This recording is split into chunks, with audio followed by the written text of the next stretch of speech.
এখনকার দিনের বাচ্চাদের কিছু জিজ্ঞাসা করলে যেমন ভাবে উত্তর দেয়। তোমার নাম কি মানা? আমার নাম সুপর্ণা ঘোষ, আমার বাবার নাম সমীর ঘোষ, আমার মায়ের নাম সুচিত্রা ঘোষ। আমি স্কুলে পড়ি গুটুল প্রাথমিক বিদ্যালয়ে। আমার মামার বাড়ি বর্ধমানে। আমি ড্রয়িং, নাচের ক্লাস, গানের ক্লাস, আঁকা, আবৃত্তি সব শিখি। আমার বেস্ট ফ্রেন্ডের নাম সুতিষ্ণা, ওকে আমার খুব ভালো লাগে। আর আমার পছন্দ হয় না ওই স্কুলের সুমিকে, যাকে আমি একদমই পছন্দ করি না। আচ্ছা ঠিক আছে মানা, তুমি তো সব একবারই বলে দিলে, আমাকে তো আর কিছু জিজ্ঞাসা করতেই হলো না। আগেকার দিনের বাচ্চারা যেমন ভাবে উত্তর দিত। কি মানা, তোমার নামটা কি বলো?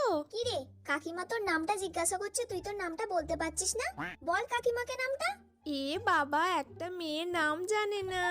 আসলে কি বলুন তো, ও না একটু লোক দেখলে বেশি লজ্জা পেয়ে যায়, সেই জন্য কিছু বলতেই পারে না। আসলে আমার মেয়েটা না খুব লাজুকে।